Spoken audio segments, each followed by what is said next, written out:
அஞ்சல் பெட்டி 520 திரைப்படத்தில் வரும் மெயின் கிளைமேக்ஸ் பாடலான 10-16 முத்தம் முத்தம் அப்படின்ற பாடலை படமாக்க இயக்குனர் TN பாலு சென்னை புகாரி ஹோட்டல் லாட்ஜில் ஒரு அறையில் படமாக்க முடிவு பண்ணி அந்த ஹோட்டல் லாட்ஜில் பாடலில் நடிக்கும் நடிகர் திலகம் சிவாஜி கணேசன், நாகேஷ், வெண்ணிற ஆடை மூர்த்தி மற்றும் ஒளிப்பதிவாளர் பாலகிருஷ்ணன், நடராஜன் ஆகியோர் வந்துவிட்டாலும் பாடலில் நடிக்கும் சரோஜா தேவி அவர்கள் கொஞ்சம் தாமதமாக வந்திருக்காங்க.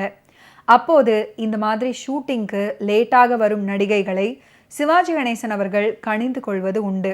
ஆனால் இந்த நேரத்தில் சரோஜா தேவி லேட்டாக பாடல் படப்பிடிப்பு தளத்திற்கு வந்துவிட்டு சிவாஜி அவர்களை விளையாட்டாக திட்டிக் கொண்டு பாடலில் நடிக்க லாட்ஜ் அறைக்குள் சென்றுவிட இதை கவனித்து கொண்டிருந்த நகைச்சுவை நடிகர் நாகேஷ் மற்றும் வெண்ணிற ஆடை மூர்த்தியும் நமது நடிகர் திலகம் சிவாஜி கணேசன் அவர்களையே இந்த லேடியம்மா சர்வ சாதாரணமாக திட்டிக்கிட்டு செல்றாங்களே அப்படின்னு ஆச்சரியத்துடன் பார்க்க, அடுத்தபடியாக பாடல் காட்சியில் நடிக்க இருக்கும் கதாநாயகன் சிவாஜி அவர்கள் அந்த அறைக்குள் செல்லும் முன் தன்னுடைய பேண்ட் பாக்கெட்டில் ஒரு சிறிய ப்ரெஷர் கத்தியை மடக்கி வைத்து கொண்டு அந்த லாட்ஜ் அறைக்குள் சிவாஜி அவர்கள் சென்றபோது அனைவருமே பதறி போய் நாகேஷ் மற்றும் வெண்ணிற ஆடை மூர்த்தி, பாடலை படமாக்கும் இயக்குனர் TN பாலு அறையின் உள்ளே இருக்கும் ஜன்னல் வழியாக அழைத்து கூற அவருமே பதறி போனாரு.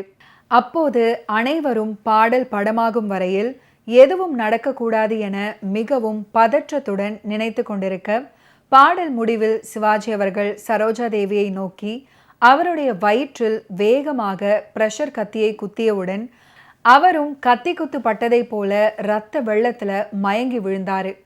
அதுக்கப்புறம் சரோஜா தேவி அவர்களை கத்தியில் குத்திய பிறகு சிவாஜி அவர்கள் சிரித்து கொண்டே இருக்க நாகேஷ் மற்றும் வெண்ணிற ஆடை மூர்த்தி அனைவரும் சரோஜா தேவி அவர்களின் கை நாடி தொட்டு பார்க்க அவருக்கு எந்த ஆபத்தும் இல்லை அப்படின்னு தெரிஞ்சதுக்கு அப்புறம் உடனே சரோஜா தேவி அவர்கள் தன்னுடைய வயிற்றில் இருந்த ப்ரெஷர் கத்தியை மடங்கி இருப்பதை எடுத்து காட்டிவிட்டு ஏப்ரல் ஃபூல் அப்படின்னு படப்பிடிப்பில் இருந்த அனைவரையுமே ஏமாற்றியிருக்காங்க.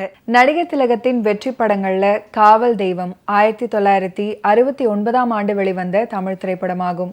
ஜெயகாந்தனின் கைவிலங்கு அப்படின்ற புதினத்தின் திரை வடிவமாக K. விஜயன் இயக்கத்தில் வெளிவந்த இந்த திரைப்படத்தில் Sivaji Ganesan, Sivakumar, Lakshmi, SV Subbaiah, Sowcar Janaki, Nagesh, R. Muthuraman, Sriranjini, MN Nambiar, SA Asokan, OAK தேவர், V. Gopalakrishnan, TS Balaiah, VK Ramasamy, G. Shakuntala, உசிலைமணி, குலதெய்வம் ராஜகோபால், சண்முக சுந்தரி, கருப்பு சுப்பையா, K. கண்ணன், MR கிருஷ்ணமூர்த்தி மற்றும் பலரும் நடிச்சிருந்தாங்க.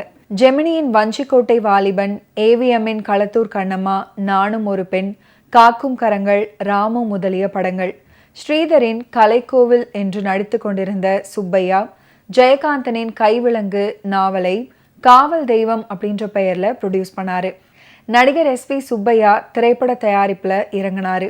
ஒரு தீவிர வாசகர் மற்றும் ஜெயகாந்தனின் தீவிர ரசிகராக இருந்ததால JKயின் கதைகள்ல ஒன்றை சினிமாவிற்கு ஏற்ப மாற்றுவதில் உறுதியாக இருந்தாரு.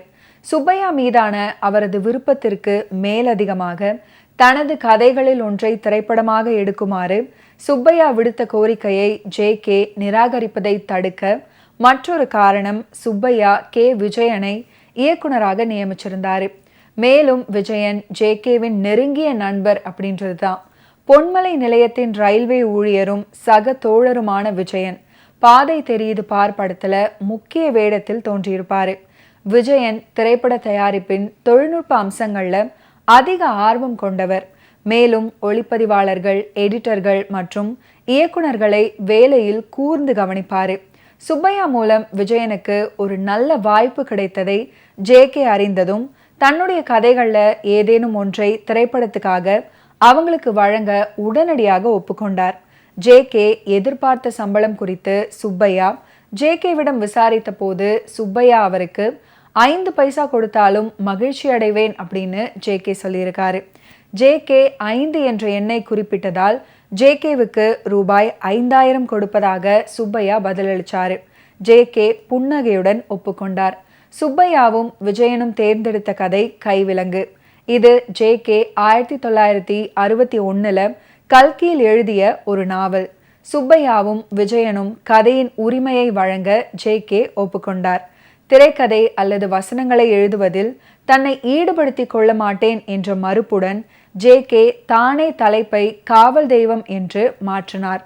கண்காணிப்பாளர் ராகவனின் குறிப்பிடத்தக்க குணாதிசயத்தை கருத்தில் கொண்டு பொருத்தமான தலைப்பு, கிராமத்தில் காவல் தெய்வமாக கருதப்படும் ஐயனார் சிலையுடன் இணைக்கப்பட்ட இந்த பட தலைப்பு பொருத்தமாகவே இருந்துச்சு. நடிகர் எஸ்.வி. சுப்பையா பட தயாரிப்பில் ஈடுபட முடிவு பண்ணாரு. பாலையா, நம்பியார் மற்றும் முத்துராமன் போன்ற பெரும்பாலான நடிகர்கள் சுப்பையாவுடனான தங்கள் நட்பின் அடையாளமாக சிறப்பு தோற்றங்கள்ல நடிக்க ஒப்புக்கொண்டனர். ஆனைக்குண்டம் என்ற ஊரில் உள்ள சிறை சூப்பரண்டு ராகவன், அவருடைய மனைவி சவுகார் ஜானகி, 2 பேருமே சிறைக்கு அருகில் இருக்கும் அரசு ஒதுக்கிய வீட்டுல வசிக்கிறாங்க. குழந்தை இல்லாத இந்த தம்பதிகள் சிறையில் உள்ள 500 கைதிகளையும் தங்கள் குழந்தைகளாக நினைக்கிறார்கள். அவர்களுக்கும் கைதிகளுக்குமான உறவுதான் படத்தின் கதை. அந்த ஆண்டில் வெளிவந்த வெற்றி படங்களில் இதுவும் ஒன்று. இந்த திரைப்படம் வெளியாகி 16 வருடங்களுக்கு அப்புறம் கன்னடத்தில் தேவராமன் அப்படின்ற பெயர்ல ரீமேக் செய்யப்பட்டது.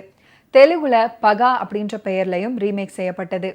நடிகர் திலகம் சிவாஜி கணேசன் அவர்களுடைய நடிப்புல ஒரு ஃபென்டாஸ்டிக்கான பாடல் வருது, பார்த்து என்ஜாய் பண்ணுங்க.